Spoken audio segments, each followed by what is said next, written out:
৩৫তম শহীদ দিবস এবং ২১শে জুলাই আর কিছুক্ষণের মধ্যেই যখন বিভিন্নভাবে আমরা দেখছি কর্মী সমর্থকরা আসতে শুরু করেছেন, সেটা বাস হোক, সেটা ট্রেন হোক বা ফেরিতে করে ভিড় বাড়ছে, তার সঙ্গে সঙ্গে তৃণমূল কংগ্রেসের আবেগ সমর্থকদের মধ্যে কিন্তু উন্মাদনা তুঙ্গে। একেবারে ডোরিনা ক্রসিং এর ছবিটা আমাদের প্রতিনিধি আবির দত্ত আমাদের সামনে তুলে ধরবেন। আমি সকাল থেকে যে ছবিটা আমরা দেখছি, যে সকাল থেকে ভিড় জমছিল ধর্মতলার লোকে লোকারণ্য। আবির, এই মুহূর্তে কি ছবি দেখতে পাচ্ছ? দেখো, যত সময় গড়াচ্ছে ততই এই ২৬শে নির্বাচনের আগে যে শেষ ২১শে জুলাই, সেখানে যোগদান করার জন্য তৃণমূল কর্মী সমর্থকদের মধ্যে উদ্দীপনা এবং তাদের ভিড় চোখে পড়ছে। ডোরিনা ক্রসিংয়ে আমরা রয়েছি এবং ডোরিনা ক্রসিংয়ে একদিকে যেমন স্ক্রিন লাগানো রয়েছে, একদিকে বিভিন্ন জায়গায় ছোট ছোট মিছিলেও অনেকে ঢুকছেন, সেটা দেখা যাচ্ছে বিভিন্ন জেলা থেকে যারা আসছেন।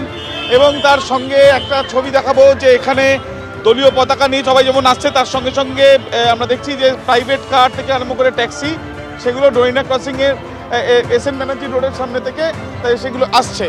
এবার একটি ছবি দেখাচ্ছি, একটি ভ্যানে করে একটি কাট আউট নিয়ে আসা হয়েছে, যেখানে মমতা বন্দ্যোপাধ্যায়ের ছবি দেওয়া।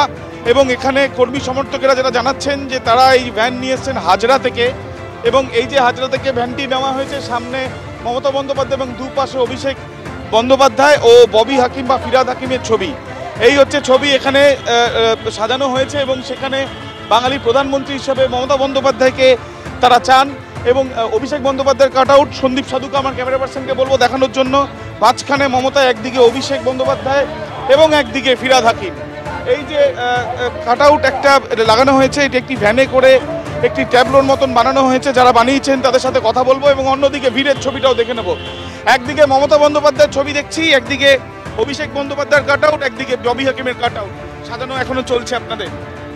বলো, এখনো সাজানো চলছে। 1 মাসের উপর ধরে এই ট্যাবলো রেডি করতে লাগে প্রতিটা বছর আমাদের।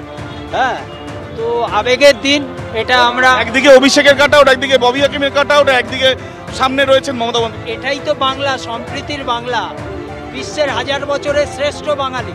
ঠিক আছে, মমতা বন্দ্যোপাধ্যায় সম্প্রীতির বার্তা, বাংলার বার্তা, যেখানে হিংসা নেই, যেখানে জাতিভেদ নেই, যেখানে সর্বধর্মের মানুষ একসাথে থাকে, যেটা আজকের দিনে বিভিন্ন বিজেপি স্টেটে বিভিন্ন জায়গায় যেভাবে বাঙালিকে বিতরণ করছে, সেটা যেমন আমরাও রুখে দাঁড়িয়েছি।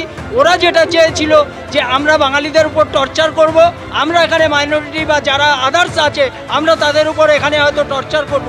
অর্থাৎ বাঙালি অস্মিতার কথা বা বাংলাকে, যেখানে পরিযায়ী শ্রমিকরা বাংলা থেকে গিয়ে আক্রান্ত হচ্ছেন, যে অভিযোগ তৃণমূলের তরফ থেকে, সেই বিষয়টাই কিন্তু কর্মী সমর্থকদের মুখে উঠে আসছে। আরও একবার ছবিটা ডোরিনা ক্রসিংয়ে দেখাচ্ছি, যে যেখানে পায়ে হেঁটে কর্মী সমর্থকরা আসছেন, যত সময় গড়াচ্ছে এই সংখ্যাটা কিন্তু বাড়ছে এবং বিভিন্ন রাস্তা থেকে আসছে। কিন্তু তার পাশাপাশি আমরা দেখছি যে জওহরলাল নেহরু রোড থেকে যে গাড়িগুলো আসছে বা যে বাসগুলো, যে ট্যাক্সিগুলো বা বলা যায় যে প্রাইভেট কারগুলো, সেগুলো এখান দিয়ে যাচ্ছে। এবং তার সঙ্গে সঙ্গে পুলিশও এখানে আলাদাভাবে নিয়ন্ত্রণের ব্যবস্থা করার চেষ্টা করছে। এবং কর্মী সমর্থকদের তৃণমূলের তাদের পায়ে হেঁটে চলাটা কি একেবারে এই মঞ্চমুখী, সেই ছবিটাই আমরা দেখতে পাচ্ছি।